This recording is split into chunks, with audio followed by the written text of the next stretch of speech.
Yeah. Leicester, London. Check. I lost a couple good girls cause I was too dedicated to dreams. Sacrifices I deemed of getting up in the teens. But I've been feeling amazing. Waking up in the morning just knowing my brand is raising. Short but it turns out I'm heavier at the weigh-in. Quarantining my money cause I'm saving. Realizing my benefits when I stay in. I'm stimulated and faded like I stayed in the sun. Special teachings from my father I say for my son. They say I sound like somebody but I'm still different. They got in touch with your cause my feel different. More connections, more finessing. I'm less as but I'm never less than. You took the test and gave up in a second. I passed the rest with colors fluorescent. I took them colors and painted my chest in. I lost my pot but I'm gaining blessings. It's funny how we gotta be apart to gain sections. It's probably best but that shit's depressing. I'm growing up, I had a bunch of lessons. Recollecting myself because I had a recollection. A bunch of changes that got us set in. All of my personalities are meshing. I know that got every song but don't play. I know they see all my work but don't say. Couldn't cover it with a coat. I ain't dope because I got cosigns. I got cosigns because I'm dope. Couldn't wash me with soap. I'm too much of a fucking goat. That COVID by your lungs if you think I ain't got this new year by the throat. Let's love, not for ordinary girls. What's going on? It's your boy Brooks, aka Normatic, and Prison of Millions presents Black Phantom Behind the Bars. And who am I here with? Leicester, London. Let the people know. What do you do? Music producer, Recording artist, painter, graphic designer, engineer, all of it. Interior designer, Okay. designer period. Just an artist all around. Just love art, man. So it sounds like you have a lot of creative vision. Oh yeah. Where do you think that came from? Really just I want to say my parents. Yeah. What about your parents? Yeah, so my mom, she was always into art and music. She was a singer, and she's also like a freehand artist. You know, she's just the most artistic person I know. She does a lot of things. She's just so multifaceted. You know what I'm saying? Like, my dad, he was a DJ, so you know he always him and my mom, we always had like records around the house and always playing different types of music. You know what I'm saying? Especially R&B, soul, and hip hop. Right. But you know, they were both always just creative, you know, and it just rubbed off on me. Right. You know what I'm saying? What did you find first? Was it drawing? Was it rapping? Was it producing? Was it? To be honest, man, it was drawing first. Okay. Drawing freehand. I discovered that probably when I was about maybe like 3 years old. And I just kept doing it. In school, you know what I'm saying, doodling and stuff like that. But it went into music as I got a little older, maybe like 10 years old. Right. You know, but I was also into, you know, just consuming music. You know, I was into like Criss Cross and all that. Okay. You know what I'm saying? So I was memorizing Criss Cross albums and things like that. So that got me interested in music. You know, all while still I was drawing and stuff like that. But 10 years old was when I really took the music seriously. And was it writing that you took seriously or producing, or was it both? First, it was DJing because we had so many records around the house. It was natural. It was natural, yeah. So I would always see DJs, and I just loved the look of a vinyl record. Yeah. You know what I'm saying? I was just enticed by that. Right. So I used to carry records around in my stroller as a kid. Right. You know what I'm saying? According to my mom. What you know. what was the one that your mom said you carried around the most? Parents just don't understand. By who? Fresh Prince and DJ Jazzy Jeff. Okay, right. That was the one that I carried around. And you know, so I had so many records, and you know, I had turntables that my father had gave me, and I just wanted to DJ. Yeah. You know, so I became a DJ at age 10. And in the midst of that, I found music production and started wanting to make beats and things like that. You know what I'm saying? So what'd you start making beats on, if you don't mind me asking? So I started on, okay. Like what was the like, this is like how I do it? Was it like you were like reversing and like looping two records at the same time? Like, no, so like Grandmaster or what? So I knew that you needed a machine Right. to make the beats. And a keyboard. Yeah. So what I really wanted was a keyboard. So my mom, she got me this keyboard for Christmas. And it was called a Yamaha DJ X2. Was it gray?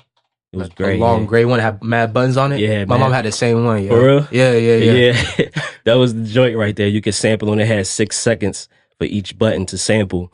And I actually taught myself how to play keyboard on that. And then after that, she got me a drum box called a Zoom. I think it was Zoom 231 or something like that. But it was a Zoom drum box, and I learned how to program beats on that. And I would do the drums, maybe a little melody on the beat machine, and then I'll start playing the melody on the keyboard. You know what I'm saying? And I just kept doing it, man.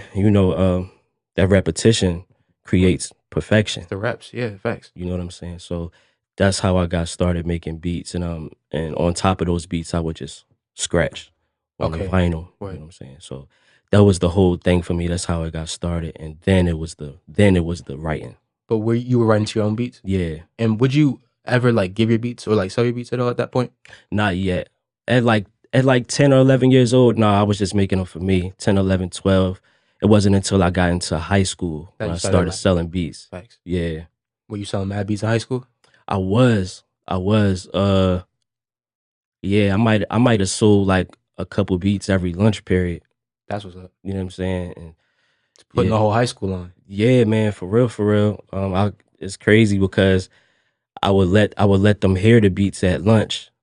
But I couldn't give them that CD I had the beats on, so I would go home and then burn that beat on the CD, come back, you know what I'm saying? They give me the money, selling them for like $20 or something like that. Were they hot beats though? They for my age, yeah, for sure. Okay, facts. Yeah.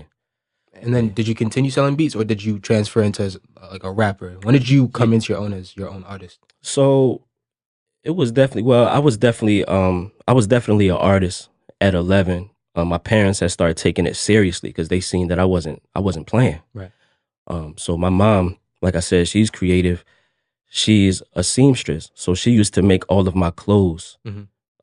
When I was doing shows, she made all of the clothes, and my dad, he would get all of my merchandise pressed up. You know what I'm saying, like my keychains and my T-shirts, and you know what I'm saying. So I was an artist up 11. Up until now, but I started at 11, but I really started taking it serious when I was about maybe 16 to 17. 16, 17. Yeah, being a solo artist. And did people tap in with you at the time? Oh, yeah. What did that look like? Sure. I had supporters, come to the shows. They always made sure that they had the newest things, newest music from me. You're selling CDs? Selling CDs and selling my merchandise. Stuff like that. Social media has started to become a thing. We talking like MySpace, like OG. You know what I'm saying? It was real. It was eye opening to me, because I had never really seen that type of thing, like having fans. So that was new. So it's like you could see it like a number. Like yeah, tangible. It's like that was wild to me. Just being on MySpace and then Twitter and Facebook, and then just seeing people gravitate towards your art and really like it, and it makes you want to keep going. Right. You know what I'm saying? And at the time, what kind of style? I mean, you were rapping, right? Yeah. But like, what would you classify as? Like, were you like conscious rap? Were you kind of just spitting about your experience? Like, what was it? Yeah, it was basically me spitting about my experiences in my life, and some of it was conscious, and I'm growing up too, so I was discovering things, and I was just writing songs about what I was discovering, whether that was girls or my experiences in school, not liking school. Had a lot of songs about that. How come you didn't like school? Well, it took me away from music. That's one of the main reasons I didn't like school, and there was things going on in school that I just didn't like. I just didn't like to associate myself with. So did you stray away from high school or from school as a whole? Nah, I didn't. I got really bad grades because my mind was somewhere else. Right. But I didn't stray away from school. I made sure to graduate because I know that's what my parents really wanted. They wanted me to graduate high school. So I did, and last year of high school, I just made sure I was on my P's and Q's and passed. You know what I'm saying? Yeah. But music is really what I wanted to do. So where did you see like finishing high school as a way to get to the music faster, almost, or a way to get there? Kinda, kinda. I just wanted it out of my way. Okay, Yeah, facts. I wanted school out of my way. Um, and I learned a few things from school, personality wise, more than I learned. About yourself. Yeah, about myself more than like academics Mhm. stuff like that. Yeah. So I do credit high school for that. But I just wanted school out of the way so I can pursue music Right. full time without distraction. You know what I'm saying? But yeah, I don't know if you know, but we have 650,000 people incarcerated watching us right now. mm, So my first question in regards to that is, do you have a message for anybody inside or for the people at all? absolutely I do. They say they can lock your mind, they can lock your body, but they can't trap your mind. Um, and a lot of the time, I felt like when I was in school, I couldn't go nowhere, and I felt like I was suffering in school, because I was being bullied, I was being chastised by teachers. Um, you know, the schoolwork that I was getting wasn't really helping me, or it wasn't conducive to what I wanted to do in life. Right. I made a decision, and the decision was to pursue music until I make it to a certain point. Did you hit So that point? so I'm close. Okay. Well, I'm close. So I made a conscious decision to stray away from certain things, stay away from toxic situations and toxic people. I would just say, if you want to just stay focused, it's all about the focus. mhm. Your mind creates the reality, but it starts up here first. Facts. It starts up top. You know what I'm saying? So you gotta nurture that, and you gotta make sure that you really really have a plan. You know what I'm saying? Yeah. If you For have who a, if you want to be. you don't have a plan, then you're just drifting. Yeah, So yeah, to all my people inside, that means getting a GED. That means picking up a trade. That mhm. means going to counseling sessions. That means going to the library and just Absolutely, reading, absolutely. doing something Yeah, with your time inside, not just yeah, bidding it. You feel me? yeah, man. Absolutely, absolutely. Feed the mind, please. Yeah. Um. So what is this point that you're talking about hitting? You said you would stop at a certain point. What is that point? Yeah, well, it's not necessarily stopping. I just saw myself somewhere, and I won't stop until I get there. And then when I get there, I most likely won't stop, Of course. but I'll know that I That hit goal. that point, that goal. Yeah. That's just, I want to see, I want to be the reason why my entire family just doesn't have to work anymore. You know Mhm. what I'm saying? I I feel want to make sure that we are taken care of. Mhm. My mom and my sister and my nephews, and you know what I'm saying? Just my entire family. I just want to make sure everybody is okay. Yeah. Um, and I just want to enjoy life, man. I just want to do art and be able to, because we all got to pay bills. You know what I'm saying? We all got to stay afloat. But the easier we can stay afloat, the easier it is to do the things that That you we want love to do. Facts. So I just want to do what I love to do Yeah. without any other distractions. You know what I'm saying? That's been one of my main things since I was younger. Mhm. You know what I mean? Just do what I love, and Is your brand something that you love? yeah, yeah, most Tell me definitely. about it. This Tell is me about it. this is my baby right now. What is not for ordinary girls? So not for ordinary girls. It's a lifestyle brand. Okay. Um, we highlight and we support entrepreneurial and artistic women. Um, our focus is women, but we invite everybody to be a part of the brand. You know what Mhm. I'm saying? It is unisex. You know what I'm saying? So we are all about elegance, Elegance. excellence. Okay. You know Black what I'm excellence. saying? Yeah, and just prosperity. We just like to give everybody their flowers. You know what I'm saying? That's why one of the symbols for us is the red rose, um, which is actually my mother's favorite flower. So it all comes together. And yeah, man. So we just like to support entrepreneurial, artistic women. Mm-hmm. You know, just big them up, and we also, you know, we like to give the feel of the whole like the '90s. We like to Like take it back to the Y2K. '90s aesthetic. You know what I'm saying? You know, so we pay homage to that as well. Mm-hmm. You know what I'm saying? And you know, What does that look like? Like through clothes, through productions, through everything, everything? everything. Tell me about some of the stuff y'all have done. Yeah, so we just like to actually we working right now. We working on a magazine, a physical magazine, Okay. the Infog magazine, where we're gonna start doing like some retro photo shoots and you know, Modeling the clothes. huh? Modeling clothes. Yeah, absolutely. Yeah. Yeah, our things that we're gonna do. The hats are first. You know, everything that we do. Um, you know, we just try to make sure it's like extremely elegant with the twist of retro. Okay. You know what I mean? That's cool. Yeah.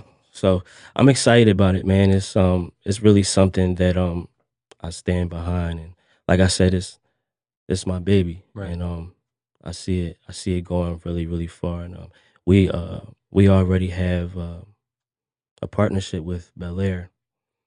Shout out to Luke Belair. We just had the Rose Party the other day, which was the single release party for my single Link, Mm-hmm.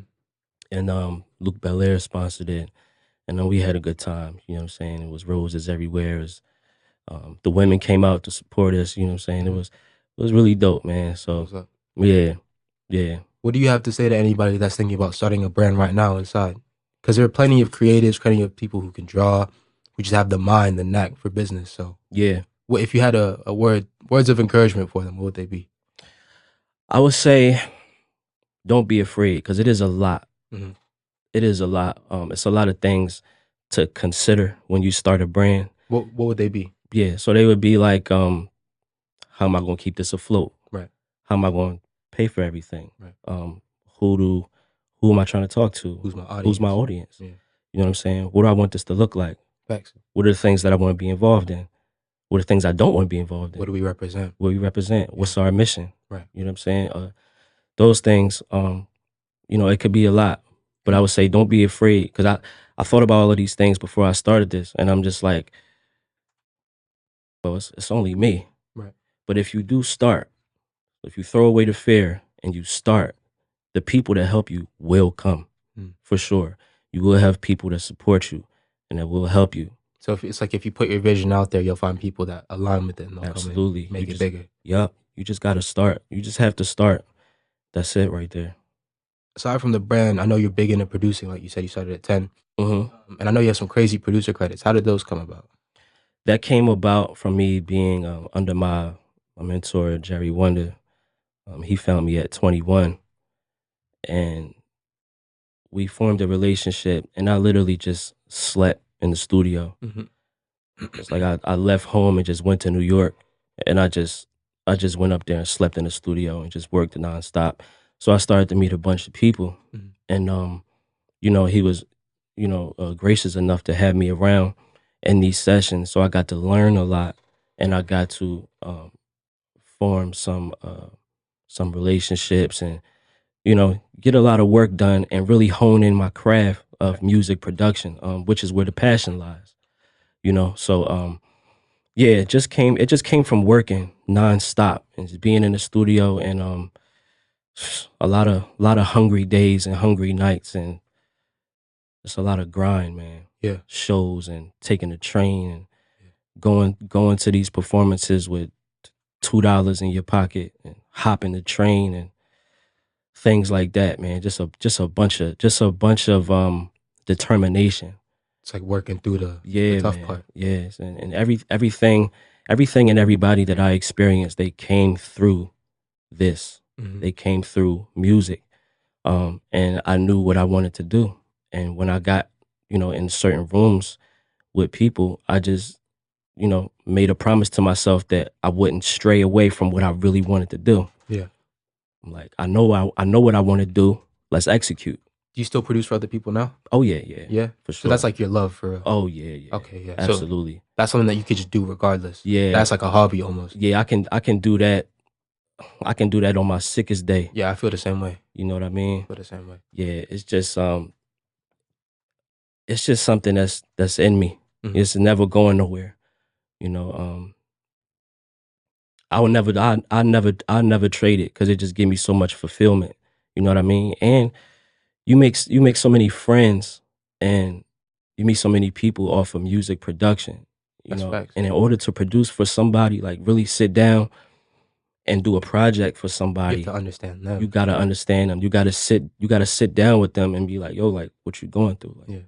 What are because you about? I have to create the soundtrack Facts. to which you What you're have feeling. Yeah. putting your words on. Like I gotta make it make sense. Yeah.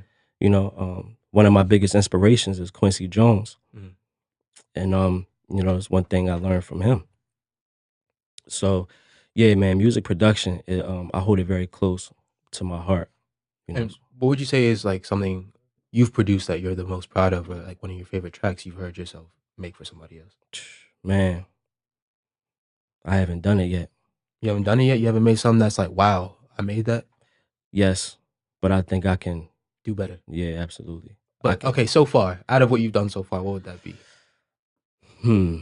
Because I hold myself to a similar standard where it's like, yeah, this is cool, but I could do better. Yeah, But sometimes you got to take a moment to appreciate where you.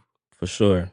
Yeah, so I did a project a couple years ago, Mhm. 2021, called Casa de Sade, where I took Sade songs and I repurposed them. Okay. I took some samples, made whole new songs around her, reproduced the music as a 4-song EP. Mhm. And I'm so proud of that because it's so many elements and so much music in these 4 songs. It took me 3.5 days to do everything. And I was amazed at that. Yeah. And The I had turnaround. never done a project that fast from writing it, finding the songs, sampling, making the beats, mixing it, mastering it, and Putting it out. figuring out the artwork, and Mm. it all of it took 3.5 days. I had never worked. You think I had a specific deadline, so I didn't though. It was I just the was just so inspiration. motivated, Yeah. you know, and you know, when that comes, you have to act on it, Yeah. you know, because gotta take it to somebody else. Facts. You know what I'm saying? But you gotta act on it. And I did. And it came out to be one of my best projects to me, Mhm. you know. So yeah, Casa de Sade, that's actually streaming everywhere, That's what's up. you know. Spotify, everything. Spotify, Apple Music, All right, Tidal, bet. everywhere. And tell me more about your single Link. Yeah, so Link was something I did. I just woke up one morning and started making this beat. I don't know why.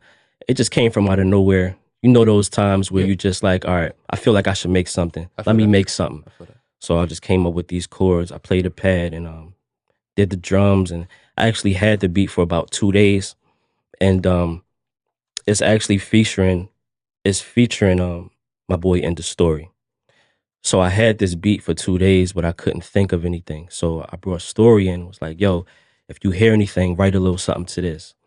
So he wrote a little part for the song, and it just helped me come up with the rest of it. Right. It was like the starting point for Yeah, you to kind of yeah. build off. And it's actually because it's actually crazy because it's the bridge of the song. Yeah.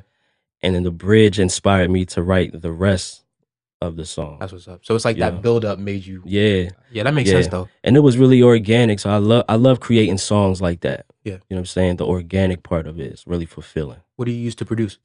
So right now I use Ableton Live. Mhm. Yeah. And I use the MPK. MPK. Is that a keyboard one? Yeah. Yeah. Yeah, that's my baby right there. Yeah, I believe it. Yeah. Yeah, man. So yeah, it's just Ableton and the MPK. Right. Yeah. That's what's up. Mhm. And you're from Philly? Where you I'm from Philly, yeah. You're from Philly? Originally, yeah. What part of Philly? Germantown. Shout out. Oh, you from Yeah. Germantown? Yeah. Yeah. Okay, bet. Yeah, I shout out know- to Germantown. I got somebody. Shout out to G-Town, yeah. Yeah, that's what's up. So, what's it like growing up in Philly?